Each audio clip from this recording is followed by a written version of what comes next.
The New York drill scene is wild and it's been one of the most talked about movements in rap. But here's the crazy part, most of the biggest names from that scene are either locked up or have tragically passed away. However, one artist who's been there from the start is Blockwork. Today we're breaking down his journey, how he beat rumors of snitching, got kicked off his own block, and survived some of the toughest beefs in the city. Back in the day, Blockwork wasn't even thinking about rap. He was just another young dude repping O in Harlem, focused on the streets and trying to get his money up. But things took a big turn when he got locked up. While he was behind bars, a fellow O affiliate, OT Baby, stepped into the drill scene and started making waves. Now, some people say OT is the real one who got the drill wave popping in Harlem, even though he was only 15 at the time. When Blockwork came home, he was the one who inspired O to get in the studio and start rapping. Just 2 days after being released, Blockwork was already back in the lab laying down tracks. This was right before the Bronx drill scene was really blowing up. Guys like Shy K were becoming some of the hottest rappers in the city. Shy K repped the OGs in the Bronx, and after Ado's track Ready for War dropped and went crazy, Shy K teamed up with him on FTW, pushing the sound even further.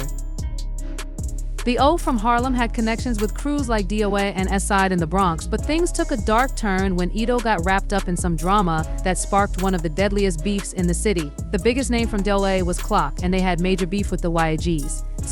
At first, everyone thought they could let it slide. O didn't even know the YGs were going to be at that party with Structure, so he didn't have any personal beef. But Clock made it clear he wasn't rocking with O after that night. For a while, DOA, the OGs, and the O were all cool, but eventually the OGs had to choose sides and they stuck with the O instead of DOA. In the beginning, the beef wasn't that serious. Clock took a shot at Etta on a track called Clickin', where he rapped lines like, why these ___ is actors, ___ I shoot like the Raptors, gang in the back and they blitz like the Packers, you don't shoot like Kobe, you play for the Lakers. E-Dot came back strong with a diss track of his own, Geek saying, no, I don't play for the Lakers, like I'm a gangster taking them risks, said okay all that ___ to my dick.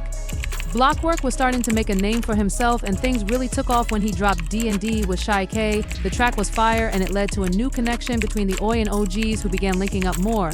On the track, Blockwork rapped, Oi OGs till the day that I die, bing, this block is not on my side, spot him, flock him, send him to God, no, I'm a demon, just look in my eye. Sugar Hill Keem got into a shootout that changed everything for him and Blockwork. Keem, another O rapper who was tight with Blockwork, had teamed up on tracks like Move Look and We Dissing the Opsies. They were both dropping hard lines like, I said ___ it, pass me the deuce and you know I'm up it, catch him, get shot up in public, shots fired, now they're running and ducking, and ___ J Rip, he went down with them too. But it wasn't just music for Keem and Blockwork, they were allegedly out there putting in serious street work too. One time, Keem even reportedly shot up a car while they were deep in enemy territory. After the shooting, they tried to lay low by hopping into an Uber. But the cops were on their tail. Even though New York cops aren't supposed to search Uber passengers without a good reason, Keem was acting shady. The cops ended up finding a gun on him. Rumors were flying around, and even though Blockwork tried to clear things up, it didn't matter. The story that Blockwork had snitched on his own people was already out there, and people ran with it. Because of that, the Oi and OG stopped rocking with him. OTB and most of the Oi crew turned their backs, and even Shy K started dissing Blockwork. The drama exploded when Edo, Keem, and Shy K dropped their track Touch the Ground. In the song, Keem threw serious shots at Blockwork, rapping lines like, we got booked with the knock, he came out same day, you a bum and you sue EK, you not Oi, get the __ out my face, you better not lack cause I know where you lay. Blockwork wasn't having it though. He fired back hard, calling out all of them. On his track, he said, switch sides, Shy K and your sister both got shot and you ain't do nothing about it.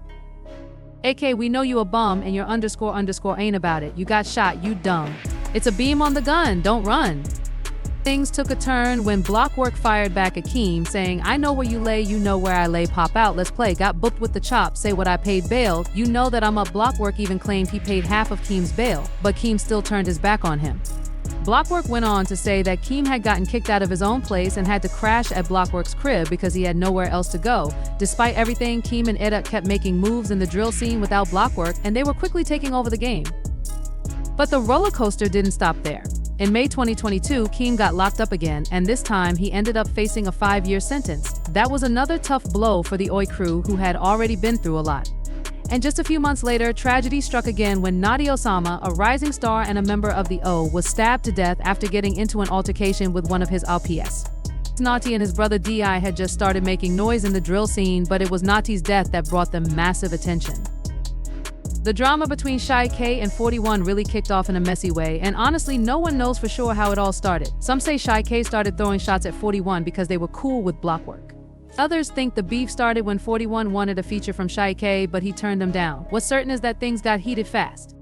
It all really blew up when Shy K went on Instagram Live and threw some serious shade at 41, saying 401k. That's when 41 hit back, claiming they were smoking on Shy K's dead dad, and it got real disrespectful. Shy K wasn't backing down either. He dropped the track New Ops and aimed straight at 41, rapping, "Yo Henry, why the underscore underscore you dissing? You just asking for a feature. Said you smoking my pops with that 41 underscore underscore underscore underscore underscore underscore going to pull up and bleach her." The tension kept building when the track 41k dropped. Blockwork has always claimed he was the one who helped Notti Osama get into rapping, but despite that, Notti still came at him hard. On the track, Notti rapped lines like, "Ye all jacking the snitches. Okay, you I all going to get stitches. Call up my twin when it's time for the mission. Trying to spin through the 8, trying to see who we clicking. Who the is that you jacking 41? Then you losing your life." It was clear that even though they were once close, Notti wasn't holding back and went straight at Blockwork. Blockwork's journey took another heartbreaking turn after Notti's tragic death. Even though Notti had dissed him before passing, Blockwork still had love for him. In his track Notti Gang, he rapped, "Damn, I lost bro, I ain't feeling alright, talk on Notti, I'm spinning tonight, underscore underscore I got the strap like a D, shoot first, I ain't doing no fights." It was clear he was hurting, and losing Notti was a heavy blow to him, even though they had their issues before. But the pain didn't stop with Notti. Blockwork had to deal with another loss when his friend Ada Baby tragically took his own life. They had been beefing, but Blockwork said they were about to squash it before Oates' passing. He even went to Ada's funeral to show respect. But when Shy K found out, things took a dangerous turn. Shy K was furious that Blockwork would show up, especially since they were on opposite sides of the beef. Blockwork's journey has been full of pain and loss, and he didn't hold back when it came to expressing that in his music. You can feel the emotion in his track Dying to Live Part 2. Where he raps, "Where did you go? You was just on my side. We was just laughing and joking on live. It hurt my heart when you died." He's talking about losing his close friends, people he once shared laughs with, now gone forever. It's clear that the deaths of Notti and Etta Baby hit him hard, but it's more than just grief. It's the betrayal and the back and forth drama that keeps pulling him in deeper. In his lyrics, Blockwork says, "Talk on E with the dot, I MMA smoke you. And you know I ain't want you to leave. Now I'm with my heart on my sleeve." Even though these guys had issues, losing them still hurt, and he's not shy about expressing it. He's caught in a whirlwind of emotions, grief, pain, and frustration. But then, Blockwork gets even more personal. He addresses the drama with his old homies like Notti and says, "Talk on Notti, I'm bro, I MMA blast. They like Block, why you jack him? He calls you a rat, I taught that underscore underscore underscore how to rap. Underscore underscore a track is deeper than that." There's a lot of pain in these words, pain from the betrayal, but also from the fact that some of his closest people turned their backs on him. Despite all the drama, he's still trying to stay true to himself.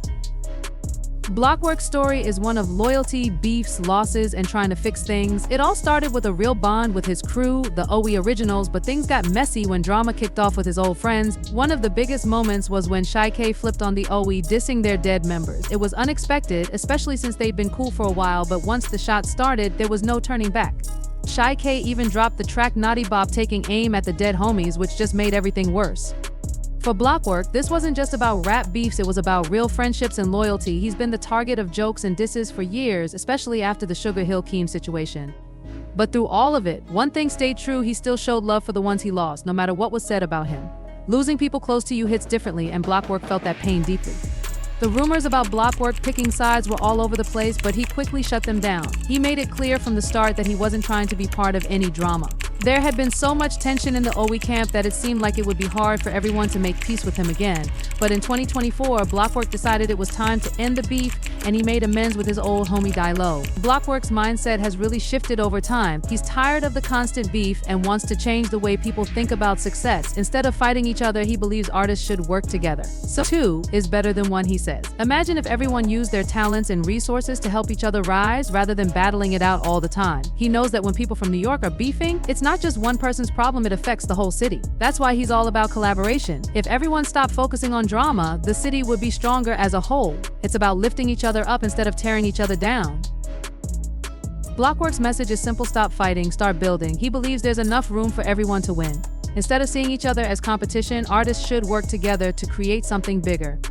He wants people to focus on growing, not just individually, but as a community. If the artists and people in the streets can leave the beef behind, they can build something amazing, not just for themselves, but for New York as a whole. Before Blockwork even began making music, he and K-Lock were both locked up in the same place. Fast forward to today, and things have taken a serious turn for K-Lock. He's facing the possibility of life in prison. Initially, he was arrested for a murder charge, and many people thought he might have a chance to beat the case and eventually come home. But while K-Lock was still fighting that charge, things got even worse. His entire crew got hit with a massive RICO case. 8 members from 2 rival Bronx gangs, Set Side and Third Side, were arrested, including K-Lock. The charges: murder, racketeering, and gang activity. Prosecutors say that from 2019 to 2022, these gangs were wreaking havoc in their neighborhoods, shooting at rival gangs, and even hitting innocent people. K-Lock's murder charge is the most serious one, but the RICO case also links him to several other shootings across the Bronx. Sticky recently shared a photo with K-Lock at Rolling Loud, joking in the caption, "Guess we gotta fight these people together. It's all fun and games until the authorities come." He also wrote, "They said, tell us about Kevin, help yourself. 30 years is a long time." Sending a message that no matter how rough things get, he's sticking by his guy. Sticky's message was clear: loyalty runs deep, even if it means serving long sentences. He finished with, "Well, guess I'll see you in 30 years. Meanwhile, K-Lock, also known as Flock, has been locked up for a while and is now on his 4th set of lawyers. His trial is finally set to begin in 2025. It's been a long road, and the rumors about snitching have definitely hurt Blockwork's career, but he's still staying busy. While many of the people who came up with him in the drill scene have either been jailed or passed away, Blockwork is still pushing forward, even though his numbers aren't as big as they used to be.